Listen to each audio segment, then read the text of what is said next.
ಇದು ಮೈಕ್ ಬೇಡ, ನೀನು ವಾಯ್ಸ್ ಸರಿ ಇಲ್ಲ ಮಗ. ಪರವಾಗಿಲ್ಲ.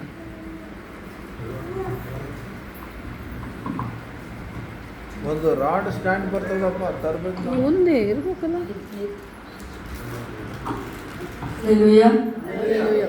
ದೇವರ ನಾಮಕ್ಕೆ ಸ್ತೋತ್ರ. ನಿಮ್ಮೆಲ್ಲರಿಗೆ ನನ್ನ ವಂದನೆಗಳು. ಇಲ್ಲಿ ಬಂದಿರುವಂಥ ದೇವ ಸೇವಕರೆಲ್ಲರಿಗೂ ಕೂಡ ನನ್ನ ವಂದನೆಗಳು. ನನಗೆ ನಗಡೆ ಆಗಿರೋದ್ರಿಂದ ಧ್ವನಿ ಅರ್ಧ ಅರ್ಧ ಕೇಳಿಸ್ತಾ ಇದೆ. ದೇವರು ಈ ಅರ್ಧ ಧ್ವನಿಯಲ್ಲೇ ದೇವರು ಹೇಳ್ತಾ ಇದ್ದಾರೆ, ಇವತ್ತು ವಾಕ್ಯ ನೀನೇ ಮಾತಾಡ್ಬೇಕು. ಅಲ್ಲೆಲೂಯ್ಯ. ಅಪ್ಪಾಜರ್ ನಿನ್ನೆ ವಾಕ್ಯ ಹೇಳ್ಬೇಕಮ್ಮ ನೀನು ಅಂದಾಗ ನನಗೆ ಭಾಳ ಭಯ ಆಯಿತು. ಯಾಕೆಂದರೆ ನನಗೆ ಧ್ವನಿ ಸರಿ ಬರ್ತಾ ಇಲ್ಲ.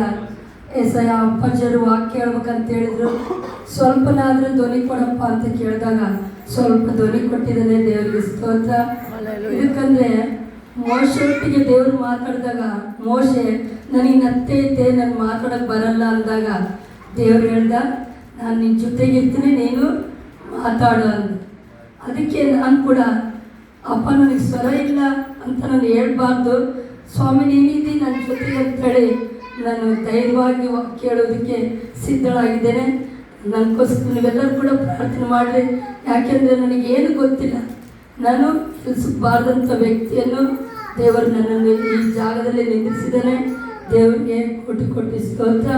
ಇದಕ್ಕಂದರೆ ಇದು ನನ್ನ ಆಸೆ ಆಗಿತ್ತು. ಅಪ್ಪ ನನ್ನ ವಾಕ್ಯ ಹೇಳ್ಬೇಕು ಸ್ವಾಮಿ, ನಿನ್ನ ವಾಕ್ಯ ನಾನು ಹೇಳ್ಬೇಕು ಅಂದಾಗ ದೇವರು ನನ್ನನ್ನು ತಂದು ಇಲ್ಲಿ ನಿಲ್ಲಿಸಿದ್ದಾನೆ. ದೇವರು ನನ್ನೊಟ್ಟಿಗೆ ಏನು ಮಾತಾಡ್ತಾನೋ ಗೊತ್ತಿಲ್ಲ. ನೀವೆಲ್ಲರೂ ಕೂಡ ಪ್ರಾರ್ಥನೆ ಮಾಡಿರಿ. ದೇವರಿಗೆ ಸ್ತೋತ್ರ. ನಿಮ್ಮೆಲ್ಲರಿಗೆ ನನ್ನ ವಂದನೆಗಳು. ದೇವ್ರ ವಾಕ್ಯವನ್ನು ನೋಡಿಕೊಳ್ಳೋಣ. ದೇವರು ಹೇಳ್ತಾ ಇದ್ದಾನೆ, ದೇವರು ಈ ಲೋಕದ ಪಾಪಿಗಳನ್ನು ಹುಡುಕಿ ರಕ್ಷಿಸುವುದಕ್ಕೆ ಈ ಲೋಕಕ್ಕೆ ಬಂದಿದ್ದಾನೆ. ಅಲ್ಲೆಲೂಯ್ಯ. ಯಾವುದಕ್ಕೋಸ್ಕರ ಬಂದಿದ್ದಾನೆ? ಈ ಲೋಕದ ಪಾಪಿಗಳನ್ನು ಹುಡುಕಿ ರಕ್ಷಿಸುವುದಕ್ಕೆ ಬಂದಿದ್ದಾನೆ. ದೇವರ ವಾಕ್ಯವನ್ನು ನೋಡಿಕೊಳ್ಳೋಣ. ಮಾರ್ಕ್ ಬರೆದ ಸುವಾರ್ತೆ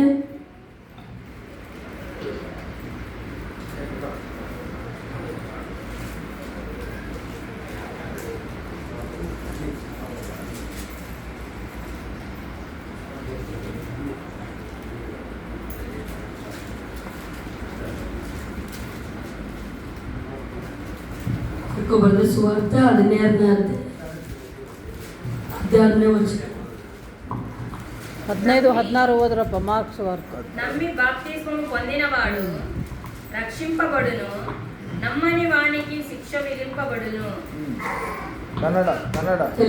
ನಂಬಿ ದೀಕ್ಷಾಸ್ನಾನ ಮಾಡಿಸಿಕೊಳ್ಳುವವನು ರಕ್ಷಣೆ ಹೊಂದುವನು, ನಂಬದೇ ಹೋಗುವವನು ದಂಡನೆಗೆ ಗುರಿಯಾಗುವನು. ಆಮೆನ್. ಪ್ರಾರ್ಥನೆ ಮಾಡ್ಕೋಣ. ನಾವೆಲ್ಲರೂ ಕಣ್ಣು ಮುಚ್ಚೋದಾದ್ರೆ ನಮ್ಮ ಮಧ್ಯದಲ್ಲಿ ಆನಂದ ಮಕ್ಕ ವಾಕ್ಯಕ್ಕೋಸ್ಕರ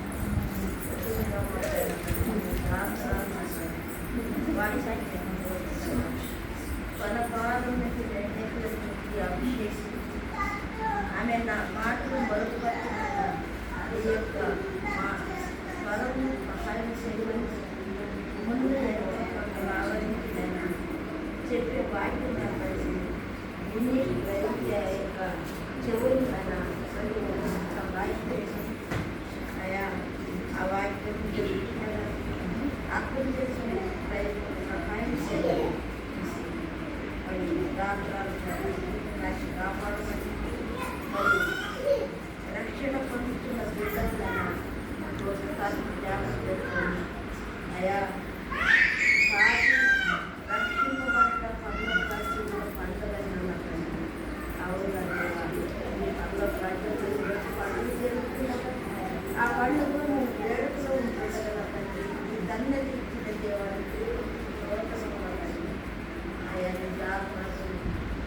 బలముగా మహిమకరంగా దీవెనకరంగా వాడుకొని భాష ఎదుగుదలకు కావలసిన శక్తి బలము జ్ఞానం ప్రసాదించమని యేసయ్య పరిశుద్ధ నామమున నేను మనస అడిగి వేడుకుంటున్నాను నా తండ్రి.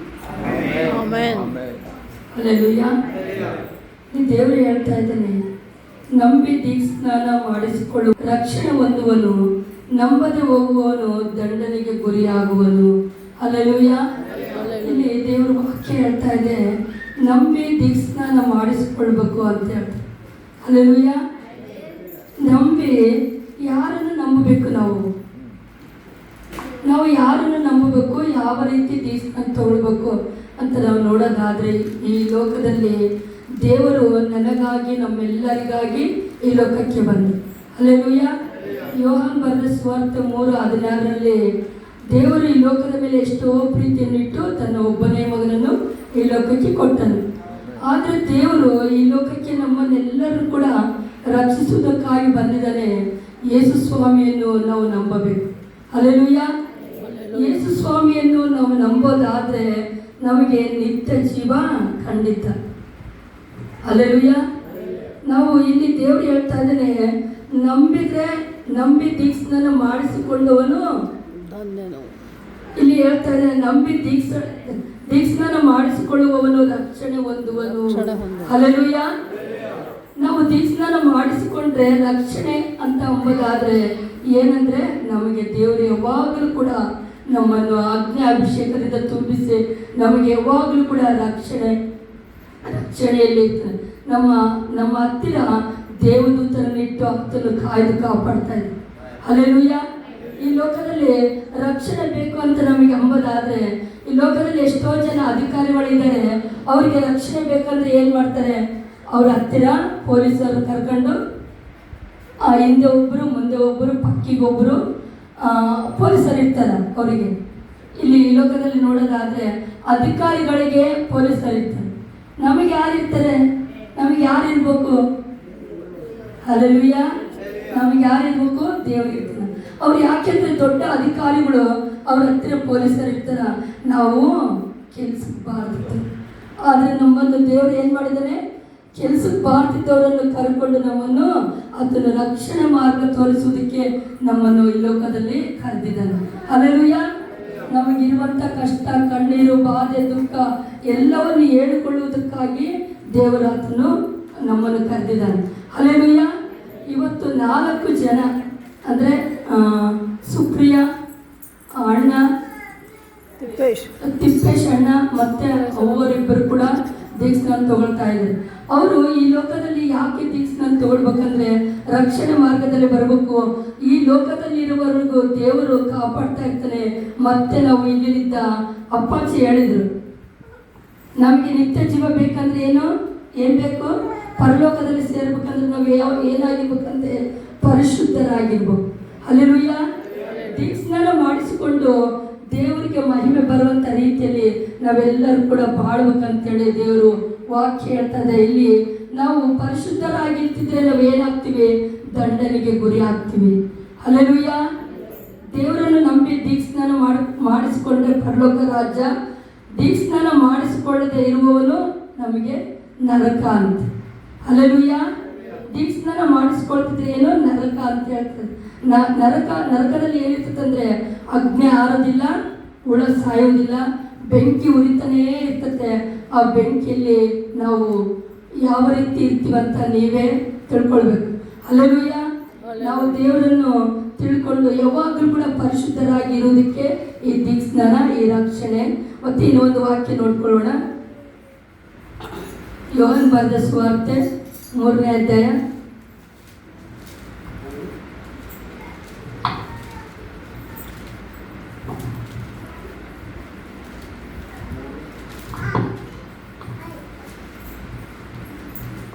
3ನೇ ಅಧ್ಯಾಯ 5ನೇ ವಚನ. ಅದಕ್ಕೆ ಯೇಸು, ನಾನು ನಿನಗೆ ನಿಜ ನಿಜವಾಗಿ ಹೇಳುತ್ತೇನೆ, ಒಬ್ಬನು ನೀರಿನಿಂದಲೂ ಆತ್ಮನಿಂದಲೂ ಹುಟ್ಟದಿದ್ದರೆ ದೇವರ ರಾಜ್ಯಕ್ಕೆ ಸೇರಲಾರನು. ಹಲ್ಲೆಲೂಯಾ. ಹಲ್ಲೆಲೂಯಾ. ಇಲ್ಲಿ ದೇವರು ಹೇಳ್ತಾ ಇದ್ದಾನೆ, ಒಬ್ಬನು ನೀರಿನಿಂದಲೂ ಆತ್ಮನಿಂದಲೂ ಹುಟ್ಟದಿದ್ದರೆ ದೇವರ ರಾಜ್ಯಕ್ಕೆ ಸೇರಲಾರನು. ಹಲ್ಲೆಲೂಯ. ನೀರಿನಿಂದ ದೀಕ್ಷೆನ ತಗೊಂಡ್ರೆ ನಾವು ದೇವರ ರಾಜ್ಯಕ್ಕೆ ಹೆಂಗ್ ಸೇರ್ತೀವಪ್ಪ ಅಂತ ನಾವು ಆಶ್ಚರ್ಯ ಪಡ್ಬೋದು. ಆದರೆ ನೀರು ಅಲ್ಲ, ಅಲ್ಲಿ ಯೇಸು ಸ್ವಾಮಿ ಪರಿಶುದ್ಧವಾದ ರಕ್ತ ಇದೆ. ಹಲ್ಲೆಲೂಯ. ಇಲ್ಲಿ ದೇವರು ಹೇಳ್ತಾ ಇದ್ದಾನೆ, ಅದಕ್ಕೆ ಯೇಸು ನಿಮಗೆ ನಿಜ ನಿಜವಾಗಿ ಹೇಳುತ್ತೇನೆ ಅಂತ ಹೇಳ್ತಾ ಇದ್ದಾನೆ. ನಿಜವಾಗಿ ಹೇಳ್ತಾ ಇದ್ದೀನಿ, ಇದು ಸುಳ್ಳು ಮಾತಲ್ಲ. ಹಲ್ಲೆಲೂಯ. ದೇವರೇ ನಮಗೋಸ್ಕರ ಹೇಳ್ತಾ ಇದ್ದಾನೆ, ನಿಜ ನಿಜವಾಗಿ ಹೇಳುತ್ತೇನೆ, ಒಬ್ಬನು ನೀರಿನಿಂದಲೂ ಆತ್ಮನಿಂದಲೂ ಹುಟ್ಟಿದಿದ್ದರೆ ದೇವರ ರಾಜ್ಯಕ್ಕೆ ಸೇರಲಾರನು. ದೇಹದಿಂದ ಹುಟ್ಟಿದ್ದು ದೇಹವೇ, ಆತ್ಮನಿಂದ ಹುಟ್ಟಿದ್ದು ಆತ್ಮವೇ. ಹಲ್ಲೆಲೂಯ. ಇಲ್ಲಿ ಮತ್ತೆ 7ನೇ ವಚನ ನೋಡೋದಾದ್ರೆ, ನೀವು ಹೊಸದಾಗಿ ಹುಟ್ಟಬೇಕು ಎಂದು ನಾನು ನಿಮಗೆ ಹೇಳಿದ್ದರಿಂದ ಆಶ್ಚರ್ಯ ಪಡಬೇಡ. ಹಲ್ಲೆಲೂಯ. ನಾವು ಒಂದು ಸಾರಿ ಹುಟ್ಟಿರ್ತೀವಿ, ಮತ್ತೆ ಇನ್ನೊಂದು ಸಾರಿ ಕೂಡ ಹುಟ್ಟಬೇಕಂತ ಹೇಳಿ ದೇವರು ಹೇಳ್ತಾರೆ. ಒಂದು ಸಾರಿ ಹುಟ್ಟಿದ ಮೇಲೆ ನಾವು ಯಾವ ರೀತಿ ಹುಟ್ಟಿತೀವಪ್ಪ ಅಂತ ಆಶ್ಚರ್ಯ ಪಡ್ತೀವಿ. ಆದರೆ ದೇವರ ಹತ್ರ ನಿಂತುಕೊಂಡು ದೀಕ್ಷಾನ ತಗೊಂಡ್ರೆ ಮತ್ತೆ ನಾವು ಪಾಪದ ಪಾಲಿಗೆ ಸತ್ತು ನೀತಿಯ ಜೀವಿತದೇ ಮತ್ತೆ ನಾವು ಹುಟ್ಟಿದಾಗ. ಹಲ್ಲೆಲೂಯ. ಅದೇ ರೀತಿ ನಾವು ಪ್ರತಿಯೊಬ್ಬರು ಕೂಡ ದೇವರ ಹತ್ರ ಯಾವಾಗಲೂ ನೀತಿಯಲ್ಲಿ ಜೀವಿಸೋದಾದರೆ ನಾವು ಮತ್ತೆ ಹುಟ್ಟಿ ಆತನ ಹತ್ತಿರ ಪರಿಶುದ್ಧರಾಗಿ ಜೀವಿಸುವುದಕ್ಕೆ ನಾವು ಯಾವಾಗಲೂ ಕೂಡ ಆತನಿಗೆ ಸ್ತುತಿ ಮಾಡುವವರಾಗಿ, ಆತನನ್ನು ಕೊಂಡಾಡುವವರಾಗಿ ನಾವು ಇರಬೇಕು. ದೀಕ್ಷೆನ ತಾಳ್ಮೇಲೆ ನಮ್ಮಷ್ಟಕ್ಕೆ ನಾವೇ ಈ ಲೋಕದ ಆಸೆ, ಈ ಲೋಕದಲ್ಲಿ ಏನೇನೋ ಇದ್ದಾವೆ. ಆದರೆ ಈ ಲೋಕದಲ್ಲಿ ನಾವು ತಲೆ ಹಾಕದಂತೆ ದೇವರ ಹತ್ರ ಯಾವಾಗಲೂ ಇರೋದಾದರೆ ನಾವು ಪರಲೋಕ ರಾಜ್ಯ ನಮಗೆ ಇದೆ ಅಂತ ದೇವರು ಹೇಳ್ತಾ ಇದ್ದೇನೆ. ಮತ್ತೆ 3:16 ನೋಡೋದಾದ್ರೆ, ದೇವರು ಲೋಕದ ಮೇಲೆ ಎಷ್ಟೋ ಪ್ರೀತಿಯನ್ನಿಟ್ಟು ತನ್ನ ಒಬ್ಬನೇ ಮಗನನ್ನು ಕೊಟ್ಟನು. ಆತನನ್ನು ನಂಬುವ ಒಬ್ಬನಾದರೂ ನಾಶವಾಗದೆ ಎಲ್ಲರೂ ಪಡೆಯಬೇಕೆಂದು ಆತನನ್ನು ಕೊಟ್ಟನು. ಹಲ್ಲೆಲೂಯ. ಇಲ್ಲಿ ದೇವರು ಹೇಳ್ತಾ ಇದ್ದಾನೆ, ನಮಗೆ ನಿತ್ಯ ಜೀವವನ್ನು ಕೊಡುವುದಕ್ಕಾಗಿ ಯೇಸು ಸ್ವಾಮಿ ಈ ಲೋಕಕ್ಕೆ ಬಂದ. ಹಲ್ಲೆಲೂಯ. ನಾವು ದೀಕ್ಷಾಸ್ನಾನ ಮಾಡಿಸ್ಕೊಂಡ್ರೆ ನಿತ್ಯ ಜೀವ ಬರ್ತದೆ ಅಂತೇಳಿ ಅಪ್ಪಾಜಿ ಹೇಳಿದ್ರು. ನಿತ್ಯ ಜೀವ ಅಂದರೆ ಏನಂದರೆ, ಈ ಲೋಕದಲ್ಲಿ ಇರುವವರೆಗೂ ನಾವು ಈ ರೀತಿ ಇರ್ತೀವಿ, ಮತ್ತೆ ಪರಲೋಕದಲ್ಲಿ ಇರುವಾಗ ಕೂಡ ನಾವು ಮತ್ತೆ ಅಲ್ಲಿ ಜೀವಿಸ್ತಾ ಇರ್ತೀವಿ. ಈ ಲೋಕದಲ್ಲಿ ನಮ್ಮ ಶರೀರದಿಂದ ಸತ್ತೋಗ್ತೀವಿ, ಆದರೆ ಆತ್ಮದಿಂದ ದೇವರ ಹತ್ರ ನಾವು ಇರುವವರಾಗಿರ್ತೀವಿ ಅಂತ ಹೇಳ್ತಾ ಇದ್ದಾರೆ. ಇಲ್ಲಿ ನಿತ್ಯ ಜೀವ ನಮಗೆ ಯಾವಾಗಲೂ ಬೇಕಂದ್ರೆ ನಾವು ದೀಕ್ಷಾಸ್ನಾನ ಮಾಡಿಸ್ಕೊಳ್ಳಬೇಕು. ಹಲ್ಲೆಲೂಯ. ಈ ಒಂದು ವಾಕ್ಯ ನೋಡ್ಕೊಳ್ಳೋಣ.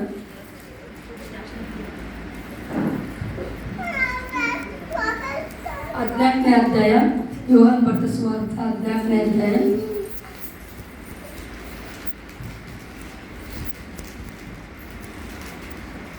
ಹಲ್ಲೆಲೂಯ. 14ನೇ ಅಧ್ಯಾಯ 6ನೇ ವಚನ. 14:6. ನಾನೇ ಮಾರ್ಗವು ಸತ್ಯವೂ ಜೀವವೂ ಆಗಿದ್ದೇನೆ, ನನ್ನ ಮೂಲಕವಾಗಿ ಹೊರತು ಯಾರು ತಂದೆಯ ಬಳಿಗೆ ಬರುವುದಿಲ್ಲ. ಹಲ್ಲೆಲೂಯ. ದೇವರು ಹೇಳ್ತಾ ಇದ್ದಾನೆ, ಯೇಸು ಅವನಿಗೆ ನಾನೇ ಮಾರ್ಗವು ಸತ್ಯವೂ ಜೀವವೂ ಆಗಿದ್ದೇನೆ, ನನ್ನ ಮೂಲಕ ಹೊರತು ಯಾರು ತಂದೆಯ ಬಳಿಗೆ ಬರುವುದಿಲ್ಲ ಅಂತ ಹೇಳ್ತಾರೆ. ಹಲ್ಲೆಲೂಯ. ಇಲ್ಲಿ ದೇವರು ನಾನೇ ಮಾರ್ಗವು ಸತ್ಯವು ಅನ್ನುವಾಗ ದೇವರು ನಮಗಾಗಿ ಲೋಕಕ್ಕೆ ಬಂದಲ್ಲ. ಅದೇ ರೀತಿಯಲ್ಲಿ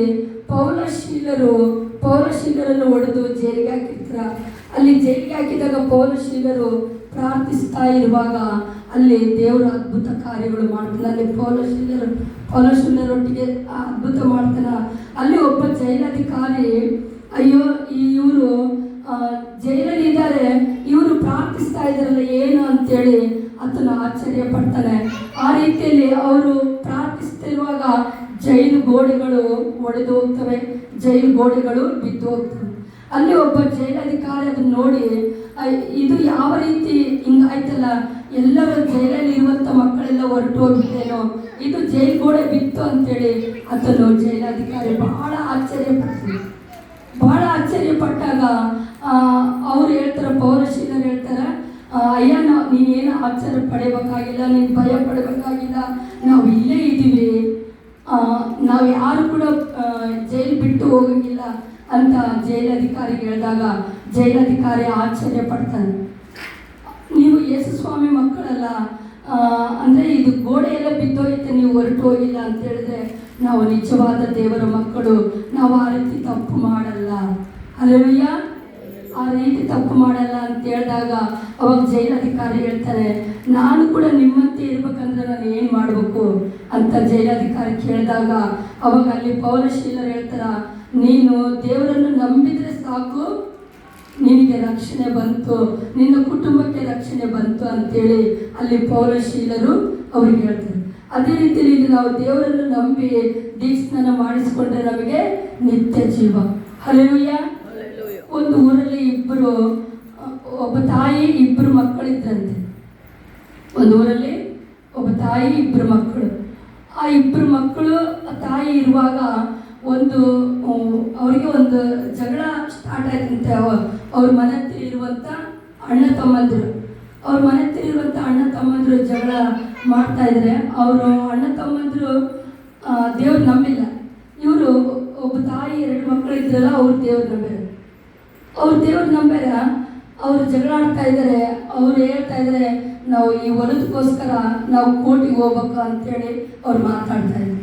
ಆದರೆ ಅವರಿಬ್ಬರು ತಾಯಿ ಮಕ್ಕಳು ಮಾತಾಡಿಕೊಂಡ್ರು, ನಾವು ಕೋರ್ಟಿಗೆ ಹೋಗೋದು ನಮಗೆ ಸರಿಯಲ್ಲ, ನಾವು ಯೇಸು ಸ್ವಾಮಿ ನಂಬಿದ ಮಕ್ಕಳು, ನಾವು ಕೋರ್ಟಿಗೆ ಹೋಗ್ಬಾರ್ದು ಅಂತೇಳಿ ಅವ್ರ ತಾಯಿ ಮಕ್ಕಳು ಮಾತಾಡ್ತಾರೆ. ಅವ್ರ ಕೋರ್ಟಿಗೆಲ್ಲ ಹೋಗ್ಲಿ, ಎಲ್ಲಿಗೆಲ್ಲ ಹೋಗ್ಲಿ, ನಾವು ಪ್ರಾರ್ಥನೆ ಮಾಡಿಕೊಳ್ಳೋಣ. ಹಲ್ಲೆಲೂಯಾ. ಏನು ಹೇಳ್ತಾರೆ ಅವರು? ನಾವು ಪ್ರಾರ್ಥನೆ ಮಾಡಿಕೊಳ್ಳೋಣ ಅಂತೇಳಿ ಅವರು ಮೂವರು ಮಾತಾಡಿಕೊಂಡು ಅವ್ರ ಮನೆಯಲ್ಲಿ ಪ್ರಾರ್ಥಿಸ್ಕೊಳ್ತಾ ಇರ್ತಾರೆ. ಅವರು ದಿನಾಲೇ ಎಡಬಿಡದೆ ಪ್ರಾರ್ಥಿಸ್ಕೊಳ್ತಾ ಇರ್ತಾರೆ. ಒಂದು ದಿನ ಅವರು 1 ದಿವಸ ಹೇಳಿದ್ವಿ, ತಿಂಗಳು ಹೇಳಿದ್ವಿ, ಎಷ್ಟು ದಿವಸ ಹೇಳಿದ್ರು ಕೂಡ ಇವರು ಬಗ್ತಾ ಇಲ್ಲ ಅಂತೇಳಿ ಅವ್ರು ಏನು ಮಾಡಿದ್ರಂತೆ, ಪೊಲೀಸ್ ಸ್ಟೇಷನಿಗೆ ಕಂಪ್ಲೇಂಟ್ ಕೊಟ್ಟು ಅವ್ರ ಅಣ್ಣ ತಮ್ಮಂದಿರು ಅವರನ್ನು ಒಳಗಾಕಿಸ್ಬೇಕು, ನಮಗೆ ಹೊಲದ ವಿಷಯದಲ್ಲಿ ಇವರು ಬರ್ತಾ ಇಲ್ಲ, ನಾವು ಹೇಳಿದ ರೀತಿಯಲ್ಲಿ ಬರ್ತಾ ಇಲ್ಲ ಅಂತೇಳಿ ಅವ್ರು ಏನು ಮಾಡಿದ್ರಂತೆ, ಕಂಪ್ಲೇಂಟ್ ಕೊಟ್ಟರಂತೆ ಅವ್ರ ಮೇಲೆ. ಯಾರ ಮೇಲೆ? ಒಬ್ಬ ತಾಯಿ ಇಬ್ಬರು ಮಕ್ಕಳಿದ್ರಲ್ಲ ಅವ್ರ ಮೇಲೆ ಕಂಪ್ಲೇಂಟ್ ಕೊಟ್ಟರಂತೆ. ಅವ್ರ ಮೇಲೆ ಕಂಪ್ಲೇಂಟ್ ಕೊಟ್ಟಾಗ ಆ ಪೊಲೀಸರು ಮನೆಗೆ ಬಂದು ಇವ್ರನ್ನ ಮೂವರನ್ನ ನಾವು ಎಳ್ಕೊಂಡು ಹೋಗ್ಬೇಕು ಅಂಥೇಳಿ ಅವ್ರನ್ನ ಎಳ್ಕೊಂಡು ಹೋಗ್ಬೇಕಂತೇಳಿ ಅವ್ರು ಬಂದರು. ಅವ್ರು ಬಂದಾಗ ಅವ್ರು ಏನು ಮಾಡ್ತಾ ಇದ್ರಂತೆ, ಅವ್ರು ಬಾಗಿಲು ಹಾಕ್ಕೊಂಡಿದ್ರಂತೆ. ಹಲ್ಲೆಲೂಯಾ. ಅವ್ರು ಏನು ಮಾಡ್ತಾ ಇದ್ರು, ಬಾಗಿಲು ಹಾಕ್ಕೊಂಡಿದ್ರು. ಅವ್ರ ಅಣ್ಣ ತಮ್ಮಂದ್ರೆ ಹೇಳ್ತಾರೆ, ಅವ್ರು ಬಾಗಿಲು ಹಾಕ್ಕೊಂಡು ಪ್ರಾರ್ಥನೆ ಮಾಡ್ತಾರೆ, ಸರ್ ಅವರು ಅವ್ರನ್ನ ಎಳ್ಕೊಂಬರ್ರಿ, ಅವ್ರು ಇಲ್ಲ ಅಂದರೆ ಮಾತು ಕೇಳಂಗಿಲ್ಲ ಅಂತ ಅವ್ರು ಹೇಳ್ತಾ ಇದ್ರು. ಅವಾಗ ಅವ್ರಿಗೆ ಪೊಲೀಸರು ಏನು ಮಾಡಿದ್ರಂತೆ, ಆ ಬಾಗಿಲು ಹೊಡಿತಾ ಇದ್ದಾರೆ, ಅವರು ಬಾಗಿಲು ತೆಗಿತಾ ಇಲ್ಲ, ಪ್ರಾರ್ಥನೆ ಮಾಡ್ತಾ ಇದ್ದಾರೆ. ಅವರು ಸಾಯಂಕಾಲವರೆಗೂ ಪ್ರಾರ್ಥನೆ ಮಾಡ್ತಾನೇ ಇದ್ದಾರೆ, ಬಾಗಿಲು ತೆಗಿತಾ ಇಲ್ಲ. ಅವ್ರು ಕಣ್ಣೀರ್ಲಿಂದ ಪ್ರಾರ್ಥನೆ ಮಾಡ್ತಾ ಇದ್ದಾರೆ. ಆ ಪೊಲೀಸ್ ಇದ್ದು ಅಂದರೆ SI ಏನಂತಾರಲ್ಲ, ಆ ಪೊಲೀಸ್ ಇದ್ದು ಅವ್ರನ್ನ ಎಳ್ಕೊಂಬರ್ರಿ ಅಂತೇಳಿ ಕೈ ಹಿಂಗೆ ನೋಡಿಸ್ತಾನೆ. ಕೈ ಅವ್ರನ್ನ ಎಳ್ಕೊಂಬಂದ್ಬಿಟ್ರೆ ಆ ಬಾಗಿಲು ಹೊಡೆದು ಕೈ ಹಿಡ್ಕೊಂಡು ಅವ್ರನ್ನ ಅಂತ ಕೈ ನೋಡಿಸುವಾಗ SI ಕೈ ಹಂಗೆ ನಿಂತೋಗ್ಬಿಟ್ಟಂತೆ. ಹಲ್ಲೆಲೂಯಾ.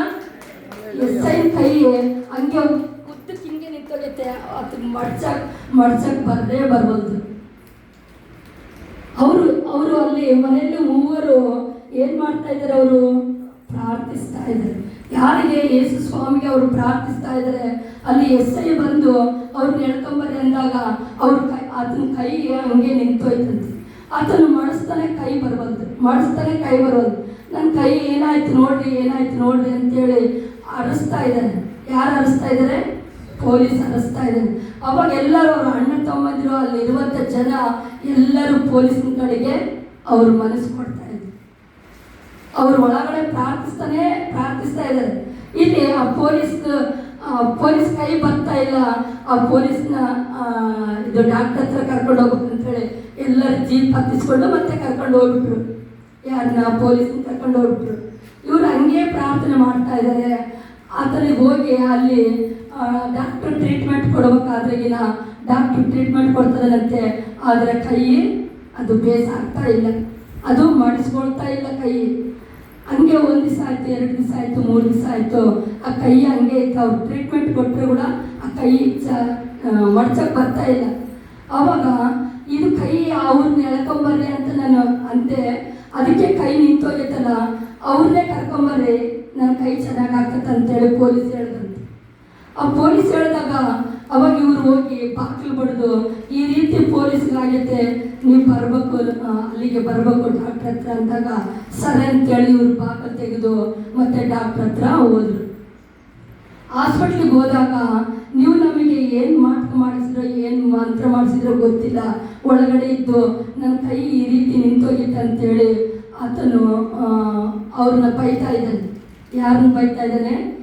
ಇಬ್ಬರು ಮಕ್ಕಳನ್ನು ಒಬ್ಬ ತಾಯಿಯನ್ನು ಅವ್ರು ಬೈತಾ ಇದ್ದಾರೆ. ಅವ್ರು ಹೇಳ್ತಾ ಇದ್ದಾರೆ, ಅಯ್ಯ ನಾವು ಮಂತ್ರ ಮಾಡೋರಲ್ಲ, ನಾವು ತಂದೆಯಾದ ದೇವರನ್ನು ನಾವು ನಂಬಿದ್ದೇವೆ, ನಮಗೆ ನ್ಯಾಯ ಬೇಕು ಅಂತೇಳಿ ನಾವು ಪ್ರಾರ್ಥಿಸ್ತಾ ಇದ್ವಿ ಅಷ್ಟೇ ಹೊರತು ನಾವು ಅಲ್ಲಿ ಮಂತ್ರ ಮಾಡ್ತಾ ಇಲ್ಲ, ನಾವು ಏನು ಮಾಡ್ತಾ ಇಲ್ಲ ಅಂತೇಳಿ ಅವ್ರಿಗೆ ಪೊಲೀಸವ್ರಿಗೆ ಬಾಧೆ ಪಟ್ಟು ಹೇಳ್ತಾ ಇದ್ದಾರೆ. ಅವ್ರ ಕಣ್ಣೀರಿಂದ ಅವ್ರು ಹೇಳ್ತಾ ಇದ್ರು. ಅವ್ರ ಕಣ್ಣೀರು ನೋಡಿ ಅವ್ರ ಬಾಧೆ ನೋಡಿ ಆ ಪೊಲೀಸ್ ಹೇಳ್ತಾ ಇದ್ದಾನೆ, ಅಯ್ಯೋ ನಿಮ್ಮ ದೇವ್ರ ಹತ್ರ ಪ್ರಾರ್ಥಿಸಿದ್ದೀವಿ ಅಂತ ಹೇಳ್ತಾ ಇದ್ರಿ, ಮಂತ್ರ ಮಾಡಿಸಿಲ್ಲ ಅಂತ ಹೇಳ್ತಾ ಇದ್ರಿ, ನನ್ನ ಕೈ ಈ ರೀತಿ ನಿಂತುವ ಕಾರಣ ಏನು ಅಂತ ಹೇಳಿದಾಗ ಆ ತಾಯಿ ಹೇಳಿದಂತೆ, ಅಯ್ಯ ನಮ್ಮ ದೇವರು ಸರ್ವಶಕ್ತನಾದ ದೇವರು, ಹಲ್ಲೆಲೂಯಾ, ನಮ್ಮ ದೇವರು ಸರ್ವಶಕ್ತನಾದ ದೇವರು, ನಮ್ಮ ಕಣ್ಣೀರನ್ನು ನೋಡಿ ನಿನ್ನ ಕೈ ಆ ರೀತಿ ನಿಂತೋಯ್ತು ಅಂತ ಆ ತಾಯಿ ಹೇಳಿ ಆಡ್ತಾ ಇರುವಾಗ ಆ ಪೊಲೀಸ್ ಹೇಳಿದಂತೆ, ನನ್ನ ಕೈ ಮತ್ತೆ ಮಡ್ಚ್ಕೋಬೇಕಂದ್ರೆ ನಾನು ಏನು ಮಾಡಬೇಕು ಅಂತ ಕೇಳಿದಂತೆ. ಅವಾಗ ಆಕೆ ಹೇಳಿದಂತೆ, ನೀನು ಕೂಡ ನಮ್ಮ ದೇವರನ್ನು ನಂಬಬೇಕು, ನೀನು ನಮ್ಮ ದೇವರ ಹತ್ರ ಬರಬೇಕು ಅಂತೇಳಿ ಹೇಳಿದಾಗ ಆಕೆ ಹೇಳಿದಂತೆ, ನೀನು ದೇವರನ್ನು ನಂಬಿ ದೀಕ್ಷಾಸ್ನಾನ ಮಾಡಿಸ್ಕೊಂಡ್ರೆ ಮತ್ತೆ ನಿನ್ನ ಕೈ ಇದ್ದಂತೆ ಆಗ್ತದೆ ಅಂತೇಳಿ ಆಕೆ ಹೇಳಿದಂತೆ. ಹಲ್ಲೆಲೂಯಾ. ಅವಾಗ ಆ ಪೊಲೀಸ್ ಹೇಳಿದಂತೆ, ಅಮ್ಮ ನಿಮ್ಮ ದೇವರು ಯೇಸು ಸ್ವಾಮಿ ನಾನು ನಂಬ್ತೀನಿ, ನನ್ನ ಕೈ ಮಡಚಿದ್ರೆ ಸಾಕು, ನಾನು ಯೇಸು ಸ್ವಾಮಿ ನಂಬಿ ನಾನು ದೀಕ್ಷಾಸ್ನಾನ ತಗೊಳ್ತೀನಿ ಅಂತೇಳಿ ಆ ಪೊಲೀಸ್ ಹೇಳಿದಂತೆ. ಹಲ್ಲೆಲೂಯಾ. ಅಲ್ಲಿ ಈ ಕಥೆಯಿಂದ ಏನು ಅರ್ಥ ಆಯ್ತಂದ್ರೆ, ದೇವ್ರಂದ್ರೆ ನಾವು ಸತ್ತರೆ ದೇವರಿಗಾಗಿ, ಬದುಕಿದ್ರೆ ದೇವ್ರಿಗಾಗಿ. ಈ ಲೋಕದ ಕೋರ್ಟು, ಈ ಲೋಕದ ಪೊಲೀಸು, ಈ ಲೋಕದ ಯಾವುದು ಕೂಡ ನಮಗೆ ಕೆಲಸಕ್ಕೆ ಬರೋದಿಲ್ಲ. ಆದರೆ ದೇವ್ರ ಹತ್ರ ನಾವು ದೀಕ್ಷಾಸ್ನಾನ ತಗೊಂಡಾಗ ನಾವು ಸತ್ರು ಬದುಕಿದ್ರು ಯೇಸು ಸ್ವಾಮಿಗಾಗಿ ಬದುಕಿದ್ರೆ ನಮಗೆ ದೇವರ ಅದ್ಭುತ ಕಾರ್ಯಗಳು, ಆಶ್ಚರ್ಯ ಕಾರ್ಯಗಳು ಮಾಡ್ತಾನ. ಅವಾಗ ಆ ಪೊಲೀಸ್ ಹೇಳಿದಂತೆ, ಇಡೀ ನಾನು ನನ್ನ ಕುಟುಂಬ ಯೇಸು ಸ್ವಾಮಿ ನಂಬಿದ್ದೀವಿ, ನಾವು ಕೂಡ ದೀಕ್ಷಾಸ್ನಾನ ತಗೊಳ್ತೀವಿ ಅಂತೇಳಿ ಆ ಕುಟುಂಬವೇ ಅವತ್ತೇ ದೀಕ್ಷಾಸ್ನಾನ ತಗೊಂಡಂತೆ. ಆ ರೀತಿಯಲ್ಲಿ ದೇವರು ಅವರಿಗೆ ಅದ್ಭುತ ಕಾರ್ಯ ಮಾಡಿದಂತೆ ಅದೇ ರೀತಿಯಲ್ಲಿ ನಾವು ಕೂಡ ದೀಕ್ಷಾಸ್ನಾನ ತಗೊಂಡು ನಾವು ಈ ಲೋಕದಲ್ಲಿ ಪಾಪಿಗಳಾಗಿರದಂತೆ ಪರಿಶುದ್ಧರಾಗಿ ಜೀವಿಸಿ ಪರಿಶುದ್ಧರಾಗಿ ಯೇಸು ಸ್ವಾಮಿ ಹತ್ರ ನಡೆಯೋದಾದರೆ ನಮಗೆ ದೇವರು ಎಲ್ಲ ಅದ್ಭುತ ಕಾರ್ಯಗಳು, ಆಶ್ಚರ್ಯ ಕಾರ್ಯಗಳು ಮಾಡ್ತಾನೆ. ದೀಕ್ಷಾಸ್ನಾನ ತಗೊಂಡು ನಿತ್ಯ ಜೀವ ಪಡಿಬೇಕಂತೇಳಿ ನಮಗೆಲ್ಲರ ಆಸೆ ಆಗಿರ್ಬೇಕು. ಇನ್ನು ಒಂದು ವಾಕ್ಯ ನೋಡ್ಕೊಂಡು ಮುಗಿಸ್ಕೊಳ್ಳೋಣ. ರೋಮಪುರದ ಬರೆದ ಪತ್ರಿಕೆ 6ನೇ ಅಧ್ಯಾಯ 23. రోమ 6:23. ఏలయనగా పాపము వలన వచ్చు జీతము మరణము, అయితే దేవుని కృపావరము మన ప్రభువైన క్రీస్తు యేసునందు నిత్య జీవము. హల్లెలూయా. ಕನ್ನಡ ಓದಿ. ಯಾಕಂದರೆ ಪಾಪವು ಕೊಡುವ ಸಂಬಳ ಮರಣ, ದೇವರ ಉಚಿತಾರ್ಥ ವರವು ನಮ್ಮ ಕರ್ತನಾದ ಕ್ರಿಸ್ತ ಯೇಸುವಿನಲ್ಲಿರುವ ನಿತ್ಯ ಜೀವ. ಹಲ್ಲೆಲೂಯಾ. ದೇವರು ಹೇಳ್ತಾ ಇದ್ದಾರೆ, ಯಾಕೆಂದರೆ ಪಾಪವು ಕೊಡುವ ಸಂಬಳ ಮರಣ. ಹಲ್ಲೆಲೂಯಾ. ಅದಕ್ಕೆ ನಾವು ಈ ಲೋಕದಲ್ಲಿ ಯಾವುದು ಕೂಡ ಯಾವ ರೀತಿಯಲ್ಲಿ ಕೂಡ ಪಾಪ ಮಾಡದಂತೆ ಅಪ್ಪಾಜಿ ಹೇಳಿದ್ರು, ಗಂಡ್ಮಕ್ಕಳು ಮಟ್ಗ ಜಟ್ಗ ಗುಟ್ಗ ಅವೆಲ್ಲ ಆಗಬಾರ್ದು ಅಂತ ಅಪ್ಪಾಜಿ ಹೇಳಿದ್ರು.